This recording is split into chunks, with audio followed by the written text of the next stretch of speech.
Hello everyone, एक बार आप सबके साथ आया हूँ डॉट क्लास में। ये डॉट क्लास 247 है, मतलब 247 नंबर का डॉट क्लास। और इसमें जो सवाल आपके सामने आ रहे हैं वो सवाल सिंप्लीफिकेशन से हैं और नंबर सिस्टम के कुछ सवाल हैं। देखिए, जो भी सवाल हैं सारे पुराने एग्जाम्स में पहले पूछे जा चुके हैं, मतलब प्रीवियस ईयर क्वेश्चन ही सारे हैं, सारे पहले पूछे जा चुके हैं। कुछ मेंस में, कुछ प्री में, और जनरली सवाल जो हैं एसएससी के ही सवाल हैं। ऑलमोस्ट जनरली नहीं, ऑलमोस्ट सवाल एसएससी के हैं। देखिए, सारे सवालों को कैसे सोल्व करना है वो सारी चीज़ें हम लेकर आए हैं। और जो बच्चे को नहीं पता है, जिनको अभी नहीं पता है कि डॉट क्लास में क्वेश्चन कैसे दिया जाता है, आपके क्वेश्चन क्यों सिलेक्ट होंगे और कब सिलेक्ट होंगे, तो उसके लिए आपको कुछ नहीं करना है। डिस्क्रिप्शन में जाइए, टेलीग्राम ग्रुप का लिंक दिया है, उसको ज्वाइन कीजिए और वहाँ पे क्वेश्चन पोस्ट कीजिए। अगर आप चाहते हैं कि आपका क्वेश्चन डॉट क्लास में दिया जाए तो वहाँ पे आप लिखिए कि सर ये डॉट क्लास में आना चाहिए, या फिर डॉट क्लास में एक्सप्लेन कीजिए, हम उसको डॉट क्लास में एक्सप्लेन करेंगे। तो चलिए स्टार्ट करते हैं पहले सवाल के साथ। तो पहला सवाल आपके स्क्रीन पे दिख रहा होगा, वो क्या सवाल है? बड़ा छोटा सा सवाल है, देखिए। हालांकि पेन चलाने की जरूरत नहीं है, लेकिन मुझे चलाना पड़ेगा क्योंकि जब आप पूछ रहे हैं तो कुछ तो बात रही होगी, आपको कहीं दिक्कत हुई होगी। आपको दे रखा है कि इसकी वैल्यू जो है इसके बराबर है। अगर इसकी वैल्यू इसके बराबर है, मतलब ऐसा होता नहीं कि इसकी वैल्यू इसके बराबर है, वो तो चेक करने पे पता चलेगा बराबर है कि नहीं। लेकिन सवाल कह रहा है कि इसकी वैल्यू इसके बराबर है, तो आपसे पूछ रहा है कि 1/0.123 और 1 इसकी वैल्यू क्या होगी। तो देखिए हुआ क्या है, अगर आप ध्यान से देखेंगे तो इसको अगर बटा 1 आप लिखते हैं तो इन दोनों को जगह इंटरचेंज किया गया है। आप जैसे कि a/b बराबर अगर c/d है तो आप इन दोनों का जगह इंटरचेंज कर सकते हैं आपस में और लिखेंगे a/c बराबर b/d लिखते हैं, या फिर इन दोनों का भी चेंज कर सकते हैं एक दूसरे के साथ। अब देखिए कि अगर इसको यहां लिखते हैं, इसको यहां लिखते हैं, इस कंडीशन पे इसको सेट करने की कोशिश करते हैं तो यहीं से आएंगे तो क्या लिखाएंगे 0.2689 बराबर आप लिख सकते हैं 1/3.718, ये लिख सकते हैं आप। अब हमें इसको ये बनाना है, तो आप बताइए कि कितना से गुना करना होगा यहाँ पे। तो कहेंगे सर यहाँ गुना नहीं, यहाँ भागा करना होगा क्योंकि डेसिमल को लेफ्ट साइड जाना है। और कितना डिजिट मूव करना है लेफ्ट साइड? 4 डिजिट। तो 1 पे 4 शून्य से भागा कर दें यहाँ पे। और अगर 1 पे 4 शून्य से नीचे भाग कर रहे हैं तो 1 पे 4 शून्य से पूरे में गुना या फिर ऊपर में भी भाग करना पड़ेगा। मतलब इतना को आप ऐसे लिख सकते हैं, यहीं पे गुना भागा कर दिया, हमारा वैल्यू सेम का सेम रह गया। क्लियर? अब देखिए कि ये जो चीजें हैं ये क्या बन गई आपको, ये डायरेक्टली ये बन गया। और ये जो ये है नीचे में, ये इधर आके गुना हो जाएगा इसके साथ, तो इसके साथ गुना हो जाएगा तो क्या हो जाएगा 268.9 और इधर क्या आएगा 1/0.003। 4 डिजिट करना था ना, ये 4 डिजिट है, तो यहाँ डेसिमल आपका खत्म हो गया। और ये क्या आ गया 3718, मतलब इसकी वैल्यू कितनी आ गई 2689। अब आप सोचेंगे सर इसको आप बिना पेन के कैसे बनाएंगे, तो आप सिर्फ ये देखिए कि यहाँ पे डेसिमल कितना है 3, यहाँ पे डेसिमल 4, यहाँ पे डेसिमल कितना है 3, दोनों को मिलाएंगे तो जो भी रिजल्ट आएगा उसमें डेसिमल कितने डिजिट बाद रहेगा 7 डिजिट बाद। तो यहाँ पे देखिए 7 डिजिट बाद डायरेक्टली डेसिमल दिया हुआ है, इसका मतलब ये दोनों को डायरेक्टली इंटरचेंज कर दीजिए बिना डेसिमल का, तो 2689 की वैल्यू इतनी आ जाएगी। क्लियर? नेक्स्ट सवाल जो आपके सामने आ रहा है वो हम देख रहे हैं, क्या सवाल? बड़ा अच्छा सा सवाल है। इस सवाल को पढ़ने में कहां आपसे मिस्टेक होगा, बनाने समय पढ़ने में मिस्टेक हो जाएगा इस सवाल को, अगर आप ज्यादा ध्यान नहीं दिए तो। एक बात कही गई है छोटी सी, अगर उसे आप पकड़ नहीं पाते हैं तो थोड़ी सी दिक्कत हो जाएगी। सवाल कह रहा है कि a और b नेचुरल नंबर है, तो √a + √b का जो रिलेशन है वो कैसे कैसे रहेगा। √a + b जो है √a + b से बड़ा होगा, या √a + √b √a + b से छोटा होगा, बराबर होगा, क्या होगा, यही सवाल कर रहा है। तो आप देखिए कि अगर √a + b को आप लिखना चाहते हैं तो इसका स्क्वायर अगर आप मुझे बताइए तो आप कहेंगे सर a हो जाएगा, b हो जाएगा और क्या हो जाएगा √2ab। क्लियर? तो यहां पे जो पकड़ने वाली सवाल में बात थी वो ये थी कि a है और जो b है ये दोनों नेचुरल नंबर है। क्या है? नेचुरल नंबर है, प्राकृतिक संख्या है। अगर नेचुरल नंबर है इसका मतलब ये 1 होगा या फिर 1 से बड़ा होगा, 1 होगा या फिर 1 से क्या होगा, बड़ा होगा। अब आप किसी को भी उठा लीजिए, आपको पता है कि 1 से बड़ा या 1 से बड़ा किसी भी संख्या का जब स्क्वायर करेंगे, किसी भी संख्या का जब स्क्वायर करेंगे तो रिजल्ट क्या होगा, उससे और बड़ा मिलेगा। तो आप मुझे बताइए, मैंने इसका स्क्वायर कर दिया और इसका स्क्वायर कर दिया, यही दो की कंपेयर करने की बात कर रहा था, तो यहां से आ गया ये। अब मुझे बताइए कौन सी संख्या बड़ी है, तो आप कहेंगे सर ये वाली संख्या बड़ी है। अगर स्क्वायर दोनों का मैंने स्क्वायर कर दिया दोनों साइड के, तो ये मुझे बड़ा मिला, इसका मतलब बिना स्क्वायर के भी ये बड़ा होगा। तो इसका जवाब क्या आ गया, root A plus root B is greater than root A plus B, या उल्टा लिखेंगे तो root A plus B is less than root A plus root B. दूसरी चीजें बता रहा हूं कि अगर आपको इतने डिटेल कॉन्सेप्ट में नहीं जाना है तो इतना तो पता है कि नेचुरल नंबर है, कोई भी नेचुरल नंबर डाल दीजिए। तो रूट मैंने ए की वैल्यू 4 ले ली, बी की वैल्यू कितनी ले ली 9, तो इसकी वैल्यू कितना होना चाहिए सवाल के अनुसार ये। अब यहां पे हमें साइन चेंज करना है, लगाना है, क्या होगा, बराबर होगा कि बड़ा होगा कि छोटा होगा। तो ये आपको कितना देगा 2, ये आपको कितना देगा 3, और यहां पे कितना है रूट 13। रूट 13 क्या होगा, 3 से 4 के बीच में कुछ भी होगा, और ये ऑलरेडी 5 आ रहा है, तो 5 तो हमेशा बड़ा होगा इससे, इसका मतलब यहां साइन क्या लगा, ये लगा। देखिए हमारा रिजल्ट क्या आया था, सेम आया था। तो नंबर पुट करके भी आप क्या कर सकते हैं, कंक्लूजन पे पहुंच सकते हैं। अब एक सवाल और आपके सामने है, ये सवाल देखिए आप। ये जो क्वेश्चन है कह रहा है कि एक आदमी है, उसको काम पे लगाया गया। काम का कंडीशन ये है कि अगर 1 साल पूरा काम करता है तो उसको 90 रुपया मिलने वाला है, प्लस एक क्या मिलने वाला है, टर्बन मिलने वाला है। मान लीजिए कोई भी एक आइटम इस तरीके का कोई चीज मिलने वाला है, लेकिन होता क्या कि 9 महीने सिर्फ काम करता है, और 9 महीने काम करने के बाद इसे 65 रुपया मिलता है, और वो जो सामान है वो वापस मिल जाता है। तो आपको बताना है कि सामान की कीमत कितनी थी। अब एक तरीका नॉर्मल बता रहा हूं जो आपको समझ में बड़े आराम से आएगा, और फिर दूसरा तरीका हम वो बताएंगे जहां पे आपको बिना पेन लगाए, या फिर कहने का मतलब छोटे तरीका जिसको शॉर्ट बोलते हैं या फिर ट्रिक बोलते हैं। पहले बताइए कि 1 साल का पेमेंट इसका कितना बन रहा है, इतना बन रहा है। जिस बात पे रखा गया इसको नौकरी पे, इसकी पेमेंट क्या होनी चाहिए 90 रुपया, और वो वस्तु का साथ में मिलेगा फ्री में। तो इस हिसाब से आप कहेंगे कि 12 महीने के लिए जो पैसा मिलना चाहिए उसको 90 रुपया प्लस वो वस्तु मिलना चाहिए। मान लेते हैं वस्तु की कीमत x है, तो मैंने बोला 90 प्लस x मिलना चाहिए। इस हिसाब से 1 महीने की सैलरी कितनी हो गई, तो कहेंगे सर 90 प्लस x बटे 12। तो मैं पूछूंगा अगर 9 महीने की सैलरी मिलनी चाहिए थी तो कितनी होनी चाहिए थी टोटल, तो आप कहेंगे सर 9 से गुना कर देते हैं। यही बात थी ना, 9 महीने की सैलरी कितनी निकाल लिया मैंने, इतनी, जबकि 9 महीने की सैलरी है कितनी, तो कहेंगे सर 9 महीने पे तो इसको 65 रुपया प्लस वही 1 रुपया मिला था, जो सामान था जिसका कीमत x था वही मिला था। अब इसी को सोल्व करके आपको x निकाल लेना है। आप 3 से इधर डिवाइड कर दीजिए, 3 से इधर डिवाइड कर दिए 4, 4 को इधर गुना करेंगे 6 4 24, 270 प्लस 4x, और इधर कितना आ गया, ठीक लिखा हो ना मैं, 260 आ गया, और इधर 270 प्लस 3x, 3x को इधर ले जाएंगे, 4x से माइनस होगा, x बचेगा, 260 इधर आएगा, 10 बचेगा, और ये कितना आ गया 10 रुपये का वो सामान था। अब जो बोल रहा हूं ये तो नॉर्मल तरीका हो गया। आपने 12 महीने की सैलरी आपको पता थी, 1 महीने की सैलरी निकाली, इस हिसाब से 9 महीने की सैलरी इतनी होनी चाहिए थी, और चूंकि 9 महीने की सैलरी यही मिला है मुझको, तो दोनों 9 महीने की सैलरी है, दोनों बराबर कर दिया और x की वैल्यू निकल गई। दूसरा तरीका मैं ये बोल रहा हूं कि आप मुझे बताइए कि अगर इसी पे सिर्फ फोकस कर रहे हैं हम, तो 12 महीने के लिए कितना रुपया मिल रहा है 90 रुपया, तो 1 महीने के लिए कितना रुपया मिलेगा, तो कहेंगे सर 7.5 रुपया। देखिएगा ध्यान से, 1 महीने के लिए कितना हो गया 7.5 रुपया, तो इस हिसाब से 9 महीने के लिए कितना मिलेगा 9 7 63 4 67 रुपया 50 पैसा। कितना रुपया ज्यादा मिला है उसको, तो कहेंगे सर 2.5 रुपया ज्यादा मिला है, 2.5 रुपया इसको ज्यादा मिलेगा इस हिसाब से, लेकिन वो 2.5 रुपया इसको मिला नहीं है, इसको मिलना चाहिए था इस हिसाब से 90 रुपया के हिसाब से 67 रुपया 50 पैसा 67.50 रुपीज, जबकि इसको मिला है एक्चुअली 65 रुपीज, मतलब 2.5 क्या मिला है, कम मिला है। 2.5 कितने कारण कम मिला है, कितने महीने के कारण, तो कहेंगे सर 3 महीने के कारण। अगर 12 महीने के लिए इसको अगर कम करना होता तो कितना मिलता कम, तो इतना गुने 4, क्योंकि 3 गुने 4 12 होता, तो 10 कम मिलता, और ये 10 कम क्या था, ये 10 कम क्यों मिला, क्योंकि इसकी वैल्यू ये थी। क्लियर।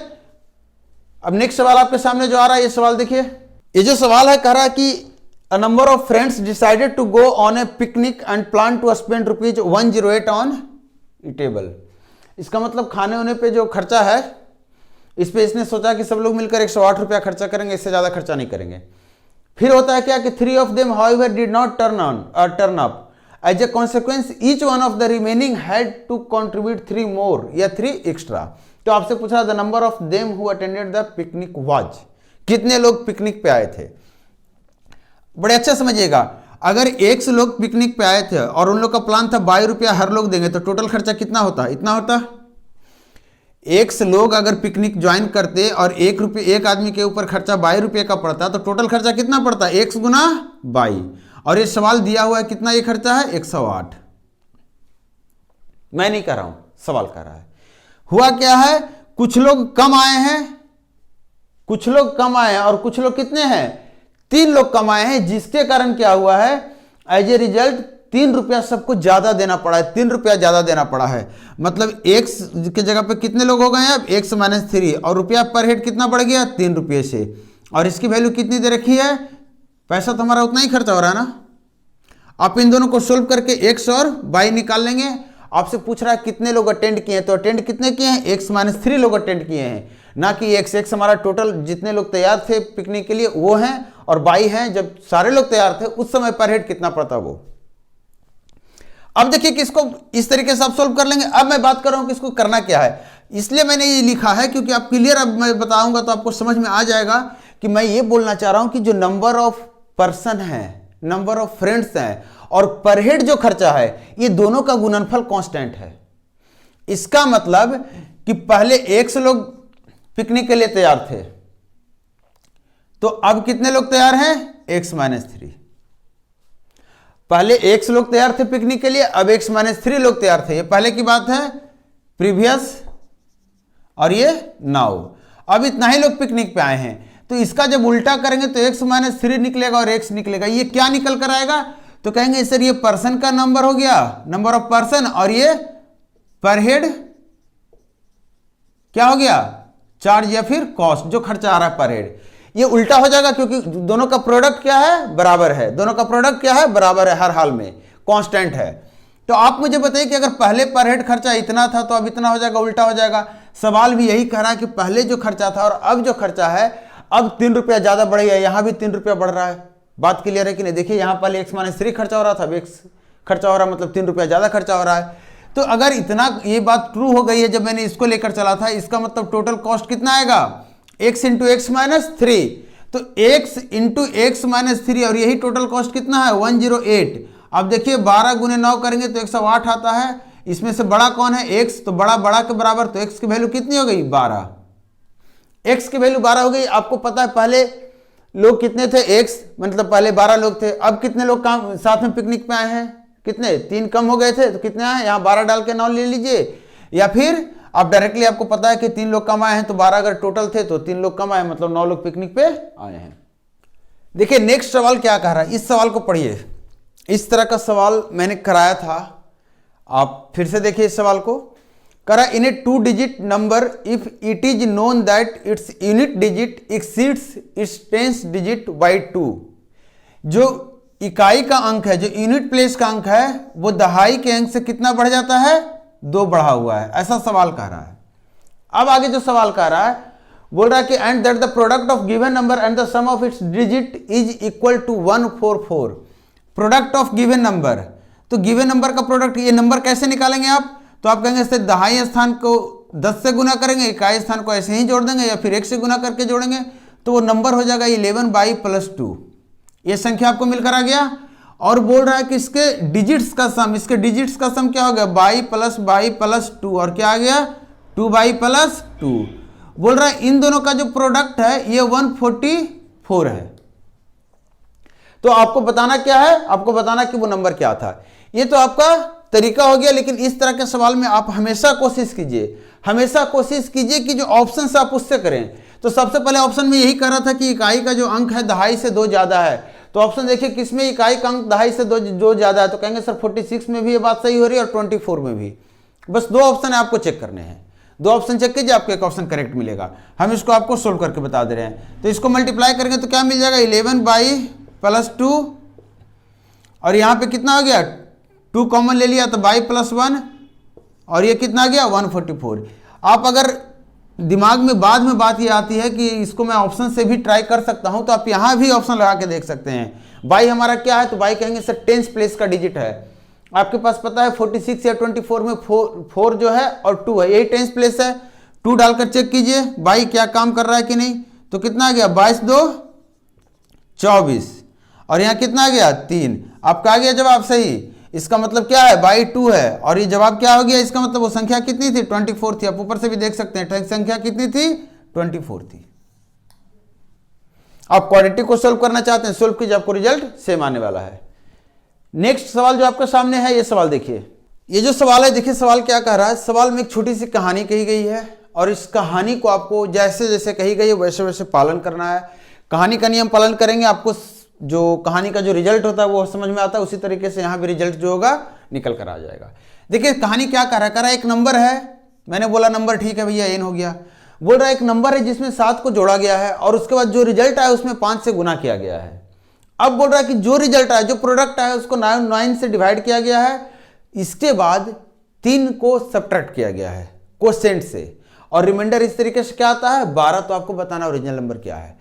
तो सबसे पहले क्या बोला है, वो 7 को बोला है कि ऐड किया गया है नंबर से, मैंने 7 को ऐड कर दिया। फिर बोला 5 को गुना किया गया है, मैंने 5 को गुना किया इससे। फिर बोला 9 से हम डिवाइड किए हैं, चलिए 9 से डिवाइड भी कर दिया। अब यहाँ पे आप अटकेंगे, यहाँ तक आप चले आएंगे। अब बोल रहा है कि कोसेंट को 3 से सब्ट्रैक्ट किया गया है, या कोसेंट से 3 सब्ट्रैक्ट किया गया है। 3 सब्ट्रैक्टेड फ्रॉम द कोसेंट। आप एक बात बताइए, पूरी तरह से कट रहा है कि आप ये दिमाग में नहीं डालिएगा कि कोसेंट मतलब ये जो कोसेंट है यहां से 3 सब्ट्रैक्ट किया गया है। सवाल यही कह रहा है, लेकिन अगर ये दिमाग में आप डाल रहे हैं तो साथ में आपको ये डालना होगा कि यहां पे कुछ नहीं बच रहा है। जब भी कभी हम कोसेंट की बात करते हैं, 12 को अगर 5 से डिवाइड करते हैं तो कोसेंट की बात करते हैं, तो कोसेंट मतलब होता है 2.4, ना कि 2 और 2 रिमाइंडर बचेगा, नहीं। कोसेंट मतलब रिजल्ट होता है, जो रिजल्ट आता है, रिजल्ट हमारा क्या आता है, कोसेंट आता है। तो ये बात कर रहा है, तो जो कोसेंट है उसमें से 3 मैंने माइनस कर दिया। बोल रहा है कि अब जो रिमाइंडर है वो कितना बच रहा है, 12 बच रहा है। मतलब जो रिजल्ट है वो 12 बच रहा है, ना कि शेष 12 बच रहा है। इस बात को समझना है। यहाँ पे शेष कहने का मतलब पूरे काम करने के बाद जो रिमाइंडर को जब मेरे आपने कोसेंट से जब आपने 3 माइनस किया, कोसेंट मतलब ये पूरे चीजें से जब आप 3 में आपने माइनस किया तो रिमाइंडर जो बच रहा है वो 12 बच रहा है। मतलब जो रिजल्ट आ रहा है वो 12 आ रहा है। आप इसको सोल्व करना है, आप बताना है कितना हो गया 15, 5 से काट दीजिए कितना हो गया 3, और 9 3 कितना हो गया 27, 7 माइनस कर दीजिए कितना हो गया 20। अभी इसके लिए मुझे मार्क मत कीजिएगा कि सर इसका कैलकुलेशन नहीं समझ में आया, आप कर लीजिए अपनी तरफ से। मैं बढ़ता हूँ नेक्स्ट सवाल पे। ये सवाल देखिए, इस तरह का सवाल भी पहले कराया था। सवाल कर रहा है 2 संख्या है, दोनों संख्या को एक 3 डिजिट्स के नंबर से डिवाइड किया गया है, तो रिमाइंडर सेम बचता है। आपको बताना संख्या क्या है। देखिए 2 2 7 2 एक संख्या है और 8 7 5 है, 2 संख्या है। बोल रहा है इसको 3 डिजिट नंबर n से डिवाइड किया गया है तो रिमाइंडर सेम बचता है। अगर ऐसा है तो 3 डिजिट्स नंबर जो n है इसके डिजिट सम क्या है, डिजिट सम मतलब अंकों के योग कितना है। अब कैसे इस तरह के सवाल को सोल्व करेंगे, मैंने बताया था क्या कि जब भी इस तरीके की बात होती है तो आपको एक HCF का कॉन्सेप्ट अप्लाई करना है। HCF का कॉन्सेप्ट आप देखिए आज ही आपको मिलने वाला शाम में 5 बजे, जहां पे मैं ये चीज़ें बताने वाला हूं, उस क्लास को आप वॉच कीजिए। उस क्लास में आपको बताऊंगा कि इसका कॉन्सेप्ट क्या डिटेल। यहाँ पे मैं सिंपली बताता हूँ कि कभी भी इस तरह के सवाल आपके सामने आ जाए कि 2 संख्या को एक तीसरी संख्या जिससे डिवाइड करते हैं, वो संख्या तीसरी जो जिससे डिवाइड कर रहे हैं वो 2 डिजिट का हो, 3 डिजिट का हो, 4 डिजिट का हो, कोई फर्क नहीं पड़ता है। मैंने बोला कि संख्या में से जो रिमाइंडर बच रहा है वो x बच रहा है और उस x को माइनस कर दिया। तो अगर मैं x को माइनस कर दे रहा हूं, दोनों में बराबर रिमाइंडर बच रहा है, उस रिमाइंडर को मैंने x बोला, x माइनस करेंगे तो अब तो ये संख्या पूरी तरीके से कट जानी चाहिए ना। आप कहेंगे हाँ सर, अगर पूरी तरीके से कटेगी तो इसका HCF ही निकालना होगा हमें, क्योंकि 2 नंबर को बराबर काटने वाला उसका HCF ही होता है कि नहीं। तो HCF निकालने का एक मेथड ये होता है कि आपको क्या करना है कि दोनों अंक का डिफरेंस ले लेना है। 2 2 7 2 और 8 7 5 का डिफरेंस ले लेना। आप डिफरेंस लीजिए, अंतर लीजिए, तो आ गया 7, यहाँ पे आ गया 9 और यहाँ पे आ गया 8 3 11 और यहाँ पे आ गया 13। 9 1 10, 7 3 10। देखिए 11 से कट रहा है, 11 से काट दीजिए कितना आ गया 11 1 11, 2 और 7। मतलब इस संख्या को आप लिख सकते हैं इतना गुना 11।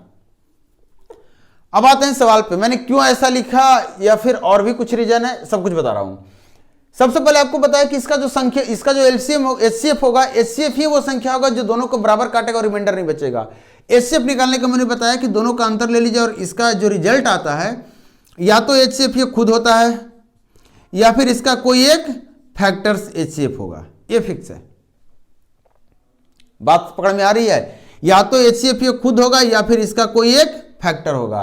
तो आपको सवाल करा कि ये 3 डिजिट्स का नंबर है जबकि रिजल्ट आया 4 डिजिट्स का, तो आपको इसको छोटा करना है। छोटा करने के लिए आपको दिमाग में डालना है कि किससे कट रहा है। देखिए 1, 2, 7 और 11 आया है, इसका मतलब 3 डिजिट्स आपको यही मिल रहा है, तो यही इसी का सम पूछ रहा है। 1 + 2 + 3 कितना हो गया 10। यही आपका सवाल का जवाब है। आपके दिमाग में अगर ये बातें आ रही है कि सर अगर मेरे सामने सवाल आ गया ऐसा जिसमें रिजल्ट कुछ इस तरीके आया, इतना गुना कुछ आ गया और फिर 7, 4, 3 गुना कुछ आ गया, इस तरह के सिचुएशन में हम इसके अंक को जोड़ेंगे कि इसके डिजिट्स को ऐड करेंगे। ये अगर सवाल आ रहा है तो दिमाग में बात आ रही है तो आप ध्यान दीजिएगा, वहां पे कुछ ऐसा क्लू मिलेगा जिससे आपको पता चलेगा कि कोई एक ही की बात कर रहा है। वो आइदर कुछ इन्फॉर्मेशन अलग होगा या फिर एडेड होगा एक्स्ट्रा इन्फॉर्मेशन, या फिर ऑप्शन में 3, 2, 6, 7 या तो 7 ही रहेगा, 3, 3, 6 हो गया ना, या तो 6 रहेगा ऑप्शन में, या 7 और 4 कितना हो गया 7, 3, 10, 4, 14 टोटल हुआ। इन दोनों में कोई एक ही ऑप्शन में रहेगा, दोनों ऑप्शन में नहीं रहेगा। क्लियर है? डिजिट सम की बात करेगा तो दोनों ऑप्शन में नहीं देगा एक साथ। ऐसा नहीं करेगा कि आपको दोनों जवाब दे देगा और बोलेगा अगर दोनों दे रहा तो तीसरा ऑप्शन बोथ होना चाहिए, बोथ रहेगा वहां पे, या फिर आइदर रहेगा, बोथ नहीं रहेगा। तो मतलब कोई भी एक आंसर सही हो सकता है। नेक्स्ट सवाल जो आपके सामने करा, length of a road is 1 metre. Road है, एक रोड की लंबाई 1 किलोमीटर दे रखी है, ऐसा बोल रहा है सवाल, मैं नहीं बोल रहा हूं। 1 किलोमीटर मतलब 1000 मीटर। फिर बोल रहा है कि the number of plants required for plantation at a gap of 20 metre in both sides of the road. ये सवाल शायद मैंने कराया था, आप लोग डॉट नहीं देखते हैं इसलिए इतना दिक्कत होती है। इस तरह इस सवाल एग्जैक्ट ये नहीं था, लेकिन इसमें जो कॉन्सेप्ट लग रहा है सेम कॉन्सेप्ट था, सेम सिमिलर सवाल था। कभी भी आपको यहां से यहां तक ध्यान दीजिएगा, यहां से यहां तक आपको अगर पौधे लगाने हैं या कुछ भी प्लांट करना है, आपको पिलर लगाना है, पोल लगाना है, कुछ भी करना है। आप मान लीजिए मैंने यहाँ पे इस रेंज में बांट दिया, 1, 2, 3, 4, 5, 6, 10-10 मीटर के रेंज पे मैंने लगाया। मैंने पहला यहाँ लगाया, दूसरा 10 मीटर के बाद यहाँ, तीसरा 10 मीटर के बाद चौथा 10 मीटर, पांचवा 10 मीटर, छठा 10 मीटर, सातवां 10 मीटर। देखिए 10-10 मीटर का कितना गैप मिला, 1, 2, 3, 4, 5, 6, टोटल 60 मीटर की लंबाई में अगर 10-10 मीटर के गैप पे लगा रहे हैं तो कितने पोल लगेंगे। तो इसको 10 से डिवाइड कर दीजिए और आपका जवाब मिलेगा 6। तो 6 पोल जो काउंट होता है वो एक साइड का छोड़कर काउंट होता है, क्योंकि आप यहाँ काउंट करेंगे पोल अगर तो 7 आ रहा है। तो मैंने यही बताया था कि इसमें एक ऐड कर देंगे और यही पोल की संख्या हो जाएगी। अब ये कॉन्सेप्ट क्लियर हो गया। अब इस सवाल को बनाइए, 20 मीटर की दूरी पे ट्री लगानी है, तो आप मुझे बताइए कितने ट्री लग जाएगी इतने में। तो कहेंगे सर डिवाइड कर देंगे तो 50 आएगा और दोनों किनारे में एक एक ट्री रहेगा। हमें गैप काउंट करना है, आप यहां से यहां तक गैप काउंट करेंगे तो कितना आएगा, 1, 2, 3, 4, 5, 6। लेकिन इस 6 गैप तो हमारा लेंथ बताएगा, ट्री की संख्या कितनी हो जाएगी तो 7 हो जाएगी। कभी भी 2 पॉइंट के बीच में कितना गैप आता है, 1। 3 पॉइंट के बीच में कितना गैप आता है, 2। मतलब हमें पॉइंट काउंट करना है तो गैप से ये ज्यादा होता है 1, और गैप कितना होता है, पॉइंट से कम होता है। तो हमें पता चल गया कि टोटल 51 ट्री लगेगा। कितने साइड, एक साइड में टोटल 51 लगेगा, दूसरा साइड में भी 51 लगेगा, मतलब टोटल कितना लग जाएगा, 102 ट्री। क्लियर?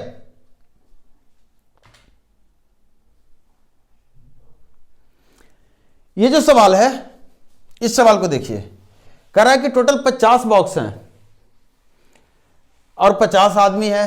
कहानी बड़े अच्छे से कही गई है और बहुत छोटा सा सवाल है। सवाल मजेदार है, रीजनिंग टाइप का सवाल है। आप इसको ऐसे ही बनाइए मेरे साथ। देखिए क्या है, कह रहा है कि 50 बॉक्स हैं, 50 पर्सन है। पहला आदमी क्या करता है, हर एक बॉक्स में एक एक क्या करता है, person 1 keep 1 marble in every box. एक पहला आदमी पहला बॉक्स में और हर एक बॉक्स में एक एक मार्बल डालता है। दूसरा आदमी दूसरा बॉक्स में और फिर दूसरा बॉक्स में। समझिएगा, इस पैटर्न को समझ जाइएगा तो अच्छी बात है। जो पहला आदमी है ये हर एक पैटर्न में क्या करता है, हर एक बॉक्स में क्या करता है, एक एक मार्बल डालता है।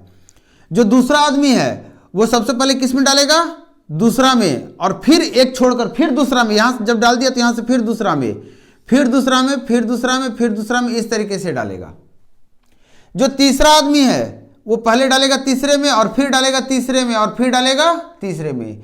जो चौथा आदमी है वो चौथे में डालेगा, फिर उसके बाद चौथे में डालेगा, ऐसे डालेगा। इस तरीके से 50वां आदमी 50 को डालेगा। पहला आदमी एक डालेगा, दूसरा आदमी दूसरे में, हर एक दूसरे में डालेगा, लेकिन 2-2 डालेगा। तीसरा हर एक तीसरे में डालेगा और 3-3 मार्बल डालेगा। इस तरह से 50वां आदमी हर एक 50 पे डालेगा और 50 मार्बल डालेगा। आपको बोल रहा है 50वां बॉक्स में कितने मार्बल आएंगे, तो आप मुझे बताइए 50वां बॉक्स में कभी तीसरा आदमी डाल सकता है क्या? पहला आदमी तो हर एक बॉक्स में डालेगा, तो पहला आदमी तो एक मार्बल डाल दिया, चलिए एक मार्बल इसमें आ गया।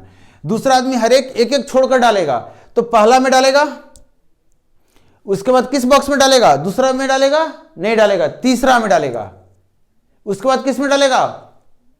बोलिए, 5वां में, फिर 7वां में। तो जो दूसरा आदमी होगा, यहां पे सवाल कर रहा है कि पहला में दूसरा आदमी नहीं डाल रहा है, दूसरा आदमी दूसरे बॉक्स से शुरू कर रहा है। ये अगर फर्स्ट बॉक्स यहां पे है, ये सेकेंड बॉक्स है, ये थर्ड बॉक्स है, तो जो शुरुआत है वो मैंने आपको क्या बताया, यहां से तो आपको समझाया कि मैंने ये शुरुआत क्या कर रहा, पहला आदमी जो है पहले में डाला, फिर पहले में डाला, फिर पहले में डाला, फिर पहले में डाला, एक एक के अंतराल पे। दूसरा आदमी यहां से डाल रहा है और यहां से दूसरा फिर यहां डालेगा, फिर दूसरा यहां से डालेगा, फिर दूसरा यहां डालेगा, एक एक छोड़कर। तीसरा आदमी यहां डाल रहा है सबसे पहले और उसके बाद फिर डालेगा यहां।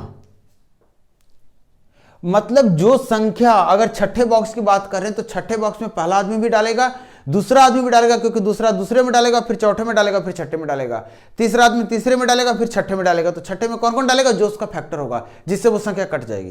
पॉइंट पकड़ में आया? ये चीज समझना था। तो 50 में क्या करेगा? दूसरा आदमी यहां पे डालेगा सबसे पहले और फिर चौथे में डालेगा, फिर छठे में डालेगा। ये सवाल कर रहा है, तो इस हिसाब से 50 में भी तो दूसरा आदमी डालेगा। और दूसरा आदमी कितना मार्बल डाल रहा है एक बार में? तो कहेंगे सर 2। तीसरा आदमी इसमें डाल सकता है? नहीं डाल सकता, क्योंकि वो सबसे पहले तीसरा में डालेगा, फिर छठा में, फिर 9वां में, इस तरह से 50 उसके पास आएगा नहीं। चौथा आदमी के साथ यही हाल है, 5वां आदमी इसमें आएगा और डालेगा 5 मार्बल। 10वां आदमी आएगा, 10 मार्बल डाल देगा। और इसके बाद कौन सा आदमी आएगा? 25वां आदमी आएगा और 25 मार्बल डालेगा। और फिर 50वां आदमी आएगा, 50 मार्बल डालेगा, बात खत्म। अब जोड़ लीजिए कितना आ गया? 25 5 30 10 40 और 3 कितना? 93 आ गया। तो टोटल कितना मार्बल्स हो जाएगा? 93 मार्बल्स। अब एक सवाल और है, कर रहा find the largest number which exactly divides every number of the form this where n is a natural number greater than 2। ये सवाल भी कराया था और ये शायद आप ही के द्वारा सवाल पूछा हुआ था। मैंने बोला था कि इस तरह के सवाल में कुछ नहीं करना है, जो मिनिमम वैल्यू आपके आंख के सामने पॉसिबल हो उसको डाल दीजिए। सवाल खुद कह रहा है कि जो नंबर n है ये नेचुरल नंबर है और 2 से बड़ा है, तो 2 से बड़ा इसलिए बोल रहा है क्योंकि 2 डालने पे 0 हो जाएगा। तो n की वैल्यू 3 डाल दीजिए और कितना आ गया? 3 3 होती है 27 - 3, गुना कर लीजिएगा इसको आप, और 3 - 2 आप गुना करेंगे, आपको कितना आ जाएगा? 24 आ जाएगा। तो ये 24 ही एक सबसे बड़ी संख्या है जो सबको डिवाइड करेगी। नेक्स्ट सवाल जो आपके सामने, इस सवाल को पढ़िए, छोटा सा इक्वेशन, ये भी कहानियों करना है, कहानी जैसे जैसे कह रहा है वैसे वैसे हम करेंगे। कह रहा है A and B have together 3 times what B and C have। तो A प्लस B जो है ये बोल रहा है कितना? B और C से क्या है? 3 गुना के बराबर है, यही बोल रहा है ना। आप ऐसे लिख लीजिए, आपको नहीं समझ में आती है तो। कह रहा है A और B के पास उतना है जितना B और C के पास है, इसका 3 गुना A प्लस B के पास है, इसको भी मैंने 3 गुना कर दिया, अब हो गया बराबर। यही कह रहा है A plus A and B have 3 times what B and C have। मतलब B और C के पास जितना है उसका 3 गुना A और B के पास है। तो A और B के पास ऑलरेडी 3 गुना है, तो मैंने B को प्लस C को भी 3 से गुना कर दिया, अब तो बराबर हो गया। कह रहा while A B C together have 30 rupees more than that of A। और कह रहा A B C जो है इन तीनों को मिलाकर क्या बोल रहा है कि 30 रुपीज, 30 रुपया ज्यादा है। किससे? A से इसके पास 30 रुपया ज्यादा, मैंने A को भी 30 रुपया दे दिया, तुम भी रख लो। अब बराबर हो गए। इन लोग के पास तुमसे 30 रुपया ज्यादा था, तुम 30 रुपया रख लो, बराबर हो गए। अब यहां से आप देखिए कि आगे क्या करना है। आगे और सवाल कह रहा है कि if B have 5 times that of C। अब बोल रहा है B के पास 5 गुना है C से, मैंने C को बोला तुम भी 5 से गुना कर लो अपने आप को। अब तो बराबर हो गए।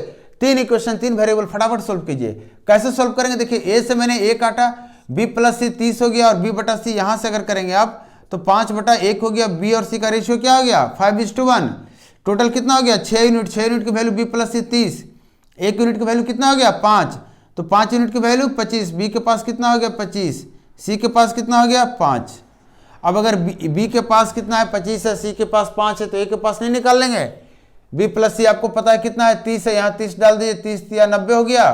B का 25 है, तो A का कितना हो गया? यहाँ से 90 में से 25 घटा दीजिए, कितना? 65। तो A का इतना, B का इतना, C का इतना। क्या पूछ रहा था आप देख लीजिए आगे। A का पूछ रहा था। नेक्स्ट सवाल ले रहे हैं, the product of digits of two digit number is 24 if we add 45 to the number. इस सवाल को मैं एक ज्यादा डिटेल में नहीं बताऊंगा, ये सवाल भी बताया हुआ इस टाइप का सवाल, एकदम छोटा तरीका से बता रहा हूं, एक बार में आप समझ में आ जाएगी। बोल रहा है प्रोडक्ट ऑफ डिजिट्स क्या है, 24 है। तो आप मुझे बताइए दो डिजिट की संख्या का अगर प्रोडक्ट 24 होगा तो वो संख्या क्या हो सकता है? तो कहेंगे सर 8 गुना 3 मतलब 83 या फिर 38, या फिर कहेंगे सर 6 गुना 4 24 होता है। तो ये दोनों में कोई संख्या होगा।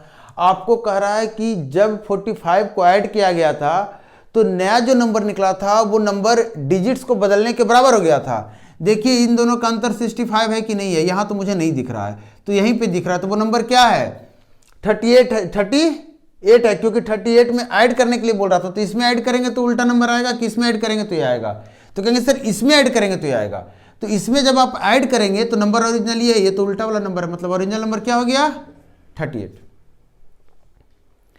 एक सवाल लीजिए, करा है द 10th डिजिट ऑफ 2, ये भी सवाल बताया हुआ है। अपना जब जिनका भी क्वेश्चन आपको बोल रहा हूं, थोड़ा सा आप जब सवाल बनाते हैं तो कम से कम गलत बनता वही मुझे भेजिए, पता तो चले कहां पे आपको दिक्कत हो रही है। अब ये सवाल पूरा बना देने से क्या होता है कि मुझे भी नहीं पता होता कि आपको कहां पे दिक्कत हुई, तो उसको कितना क्लैरिफाई करना है। अब ये सवाल कह रहा है कि the 10th digit of 2 digits number is greater then the unit digits by 7। Unit digit से दहाई का अंक जो है, इकाई स्थान से दहाई का अंक कितना बड़ा है? 7 ज्यादा। ये सवाल कर रहा है। देखिएगा मैं कुछ नहीं कर रहा हूं, जो सवाल कर रहा हूं वो कर रहा हूं। कर रहा है be subtract 63 from the number, the new number of 10 is, फिर वही वाली बात बोल रहा है कि जो नंबर है इसको 63 से आप सबट्रैक्ट कर रहे हैं नंबर में से, जो नया नंबर आ रहा है वो संख्या के उलटने वाले नंबर के बराबर है। आप कुछ नहीं कीजिए, आप ऑप्शन ले लीजिए। सबसे पहले देखिए 8 1 के बीच का अंतर कितना है? 7 है। यहां पे दोनों का अंतर 7 है ना, तो या तो 8 1 आंसर होगा या फिर 1 8 आंसर होगा। 6 2 आंसर नहीं हो सकता, क्योंकि 6 ये जो बता रहा है, ये चीजें बता रहा है कि दहाई अंक और इकाई अंक, 10th डिजिट्स और यूनिट डिजिट्स, जो अंतर है दोनों डिजिट्स का, वो अंतर 7 है।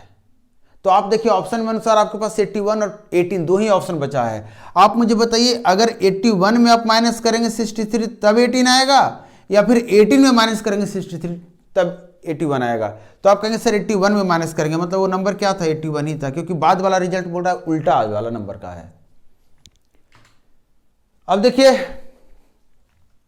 ये भी सवाल कुछ नहीं है, जैसे जैसे कह रहा है वैसे करेंगे। देखिए ये सवाल क्या कह रहा है? कह रहा है कि कुछ वर्कर थे एक कंपनी में, मतलब हैं या थे जो भी व्हाटएवर, कह रहे in company 2/3 of the workers are girls, 1/2 of them are married and 1/3 of the married are living in hostel. दूसरी तरफ कह रहा है कि 3/4 of the boys are married and 2/3 of the married are living in hostel. तो आपसे पूछ रहा है जो हॉस्टल में नहीं रह रहे हैं उनका कितना हिस्सा, मतलब टोटल वर्कर में से कितना हिस्सा ऐसे हैं जो हॉस्टल में नहीं रह रहे, यही सवाल पूछ रहा है। Calculate the part of the workers who didn't live in the hostel. तो आप मुझे बताइए कि हॉस्टल में कितने लोग रह रहे हैं? तो आप कहेंगे सर हॉस्टल में रह रहे हैं पता नहीं कितने लोग, लेकिन जितने भी रह रहे हैं उसमें से कुछ गर्ल्स हैं और कुछ बॉयज हैं। अगर 2/3 गर्ल्स, क्या ध्यान दीजिएगा इस बात को, अगर 2/3 गर्ल्स वर्कर्स हैं तो जो बचे हुए वर्कर्स होंगे वो बॉयज होंगे। क्लियर? टोटल वर्कर्स में से 2/3 गर्ल्स हैं तो बचे हुए बॉयज होंगे। तो मैंने बोला कि 3 में से 2 अगर गर्ल्स हैं तो 1 बॉयज हैं। रेशियो तो हम कह सकते हैं ऐसे। आप एक्स मान के भी बना सकते हैं, मैं छोटा थोड़ा कर दे रहा हूं ताकि रेशियो में बात खत्म हो जाए। अब बात करें कि 2 जो गर्ल्स हैं इसमें से क्या बोल रहा है कि 2 गर्ल्स में से कितना आपका मैरिड है? तो कह रहा है 1/2 मैरिड है, और जितना मैरिड है उसका 1/3 क्या हो रहा है? हॉस्टल में रह रहा है। तो हॉस्टल में रहने वालों की संख्या कितनी हो गई? तो आप कहेंगे सर 1/3। ध्यान से देखिएगा, आप क्या कहेंगे? 1/3। 2 में से 1/3 हॉस्टल में रह रहे हैं तो बचे कितने बाहर? तो कहेंगे सर 2 - 1/3, और कितना हो गया? 5/3। तो हॉस्टल से बाहर रहने वालों की संख्या आपको पता चल गई। कौन संख्या है ये गर्ल्स हैं जो हॉस्टल से बाहर रहती हैं। अब बात करते हैं यहां, आपको बोल रहा है जितने भी बॉयज हैं उसका 3/4 मैरिड हैं, जितने भी बॉयज हैं उसका 3/4 मैरिड हैं। ध्यान दीजिएगा। और इसके बाद आगे बात कर रहा है कि 2/3 जो मैरिड हैं उसके हॉस्टल में रहते हैं। मैरिड में से 2/3 हॉस्टल में रहते हैं। आपको यहाँ से रिजल्ट क्या मिल गया? 1/2 जो हॉस्टल में रहते हैं। अगर 1 में से 1/2 हॉस्टल में रह रहे हैं तो कितना बच गए होंगे बाहर? तो कहेंगे सर 1/2। बात क्लियर है कि नहीं है? ठीक। अब मुझे बताइए कि इतने लोग हॉस्टल में बाहर रह रहे हैं, इतने लोग यहां हॉस्टल के बाहर रह रहे हैं, तो आपसे पूछ रहा है टोटल हॉस्टल के बाहर कितने रह रहे हैं, तो कितने रह रहे हैं हॉस्टल के बाहर, तो आप कहेंगे कितने। क्लियर है कि नहीं है, और इससे ज्यादा स्लो चलना है नहीं ना। तो आप मुझे बताइए कि हॉस्टल के बाहर जो लोग रह रहे हैं उसकी संख्या कितनी है, तो कहेंगे सर 5 दूना 10 और 3 13 हो गया ना, 13/6। इतने लोग हैं जो हॉस्टल के बाहर रह रहे हैं। अब सवाल ये नहीं पूछ रहा कि हॉस्टल के बाहर कितने रह रहे हैं, सवाल पूछ रहा है टोटल में से कितने लोग हॉस्टल के बाहर रह रहे हैं। टोटल कितने हमने लिए थे, तो 2 हमने गर्ल लिए थे और 1 बॉयज लिए थे, टोटल कितने हो गए 3। तो 3 में से इतने लोग जो हैं वो हॉस्टल के बाहर रह रहे हैं, तो 1 में से कितने लोग हॉस्टल के बाहर रहेंगे, तो 13/6 गुना 3 मतलब 13/18, या फिर जितने लोग हॉस्टल के बाहर रह रहे हैं बटा टोटल लोग। यही फ्रैक्शन पूछ रहा था हमसे। क्लियर है कि नहीं है।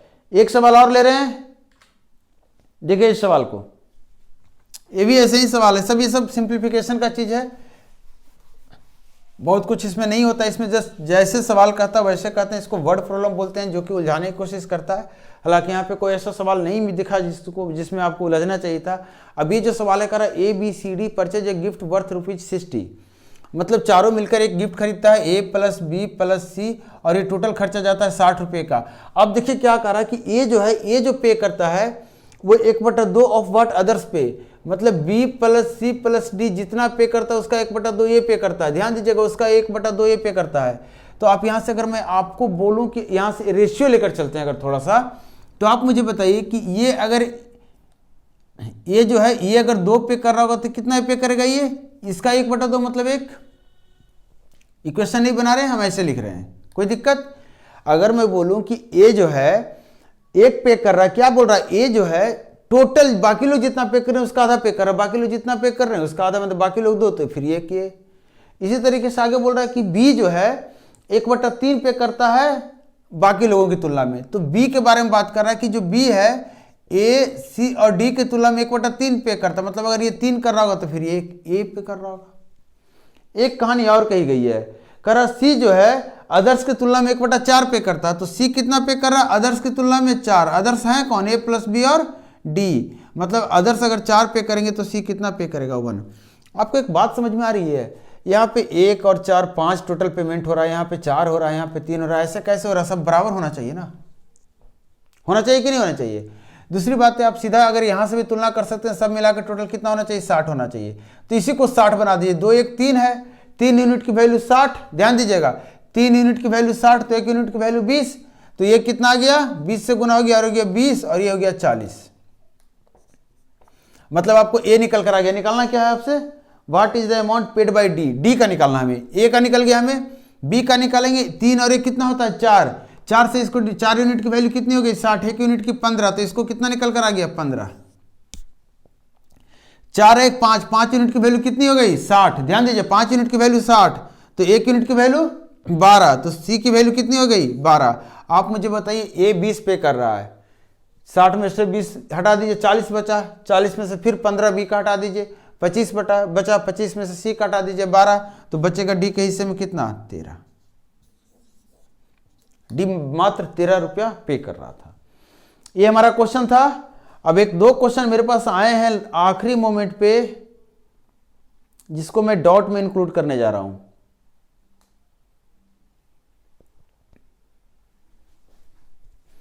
ये वो सवाल हैं जो लास्ट मोमेंट पे आपके सामने आए थे, मतलब मेरे सामने आए थे। ये सवाल मैंने बताया था, लेकिन थोड़ी सी कंफ्यूजन आपको थी और उस कंफ्यूजन को हम आज खत्म करने वाले हैं। इस तरह का सवाल पहले भी आया है।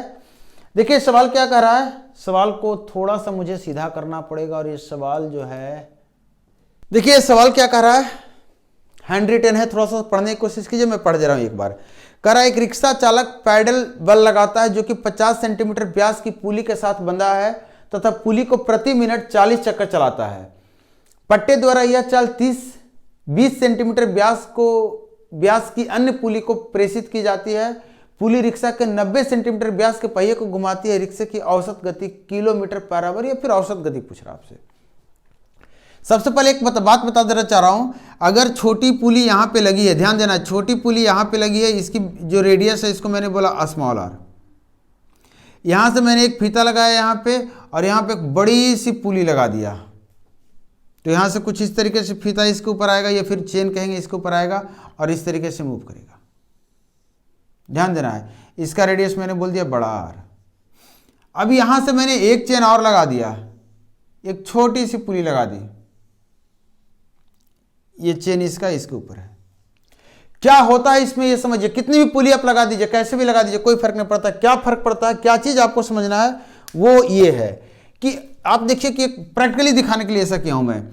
ये जो दूरी है, यही दूरी, ये जब पॉइंट ए जो है, अगर यहां से मूव करता हुआ यहां तक आ जाता है, अगर यहां तक आ जाता है, तो जो दूरी दिख रही है यहां से यहां तक होगी लगभग। अंदाजा अगर बात करूं तो इस चक्कर में अगर घूम रहा है पहिया, तो यहां से यहां तक की दूरी लगभग है। ये जो दूरी मैंने वहां दर्शाया वो लगभग यही दूरी है। आप कहेंगे सर एक चक्कर पूरा लगा दीजिए, चलिए एक चक्कर लगा दे रहा हूं, तो क्या होगा, ये चक्कर नहीं लगाएगा, ये पुली इसके साथ घूम रहा है ना, तो ये मान लीजिए यहां तक आ जाएगा और इतना ही में इसका खत्म हो जाएगा एक चक्कर। ध्यान से समझना है। दूसरी चीजें, अब ये जब इतना दूरी चला है तो इसके हिसाब से इसका तो 2 चक्कर हो चुका होगा कि नहीं। आप मुझे बताइए मैंने क्या किया, मैंने आपको ये दिखाने की कोशिश किया कि यहां जितना लेंथ कवर किया गया है इस चेन के थ्रू, उतना ही लेंथ यहां काम में आएगा, और जितना लेंथ इस पहिए पर काम में आएगा वही लेंथ यहां काम में आने वाला है। मतलब जो लेंथ है वही कांस्टेंट रहने वाला है हर जगह। जितना लेंथ ये कवर करेगा उतना लेंथ ये कवर करेगा, उतना लेंथ ये कवर करेगा। फिर अंतर कहां पे आएगा, अंतर आएगा, इसका रेडियस कम है तो ये ज्यादा चक्कर चलाएगा, इसका रेडियस बड़ा है ये कम चक्कर चलाएगा। आपको दिख भी रहा होगा, इसका एक चक्कर नहीं हुआ और इसका एक चक्कर भी नहीं हुआ, या फिर इसका एक चक्कर इसके 2 चक्कर में आ गया। तो आपको यही बता रहा हूं कि डिस्टेंस जो है वो हमारा कांस्टेंट होता है। कांस्टेंट होता है, वेरिएबल क्या होता है, तो जो चक्कर होता है पहिए द्वारा लगाया चक्कर, और साथ में रेडियस क्या, त्रिज्या पहिए का, ये दोनों वेरिएबल होता है, ये दोनों बदलता है। अब सवाल बनाते हैं इस पे। सवाल कह रहा है कि 50 सेंटीमीटर व्यास की पुली है, पुली का डायमीटर दे दिया है 50 सेंटीमीटर, जिसको घुमाया जा रहा है, और ये 1 मिनट में 40 चक्कर लगाता है। तो आप मुझे बताइए कि ये पुली जिसकी बात कही गई है, ये 1 मिनट में कितनी दूरी चलेगा, या कितना लेंथ क्रिएट करेगा इस चेन पे, पता कर लेंगे आप। कहेंगे सर 40 चक्कर मतलब 40 गुने एक सरकमफ्रेंस, एक सरकमफ्रेंस मतलब 2 पाई आर, 2 पाई आर मतलब पाई गुना डी, पाई गुना डी मतलब 22/7 और गुना 50। इतना सेंटीमीटर का दूरी वो कवर करेगा 1 मिनट में। जब ये 1 मिनट में इतनी दूरी कवर कर रहा है तो ये कितनी दूरी कवर करेगा, ये भी इतना ही दूरी कवर करेगा 1 मिनट में। फर्क कहाँ आएगा, इसका चक्कर यहाँ 40 चक्कर था, यहाँ हो सकता है इसका 15 चक्कर में काम खत्म हो जाए, 18 चक्कर में, और इसके लिए तो आपका 40 से भी ऊपर चक्कर चला जाएगा। तो इससे कोई फर्क नहीं पड़ता है। हम यहाँ से यहाँ आके यहाँ से यहाँ जाएंगे नहीं, हम सीधा बात करेंगे ये दूरी बराबर ये दूरी, शुरू और लास्ट खत्म हिसाब। तो जमीन पर तो हमें दूरी ही, डिस्टेंस ही कवर करना, चक्कर से तो हमें मतलब नहीं है। तो ये हमारा स्पीड हो गया 1 मिनट का में इतना दूरी। अब इसको सेंटीमीटर को मीटर में बदलिए और मिनट को आवर में बदलिए, फिर मीटर को किलोमीटर में बदलिए, आपको यही डिस्टेंस हो गया। ठीक है, तो ये हमारा लास्ट क्वेश्चन था। बहुत दिन बाद आपको डॉट क्लास मिला है और लगभग 15+ क्वेश्चन आपके आए हैं। नेक्स्ट डॉट क्लास फिर आएगा आपको, शायद नेक्स्ट डे मिले या फिर एक गैप होकर मिले, लेकिन एक डॉट क्लास और आ रहा है जिसमें फिर से 20 अराउंड क्वेश्चन आ रहे हैं। वो ऑलरेडी क्वेश्चन आ चुके हैं मेरे पास, थोड़ा सा टाइम मैनेज नहीं हो पा रहा है, और मैं नेक्स्ट क्लास में आपके साथ फिर से मिलूंगा। तब तक आप देखिए डॉट क्लास के बाद आपको तुरंत मिलने वाले हैं HCF के क्लास। तो HCF के क्लास को देखना ना भूलें, और क्लास पसंद आता, अच्छा लगता तो शेयर कीजिए, लाइक कीजिए, चैनल को सब्सक्राइब नहीं किया तो सब्सक्राइब कीजिए और मेरा इंतजार कीजिए। Thank you.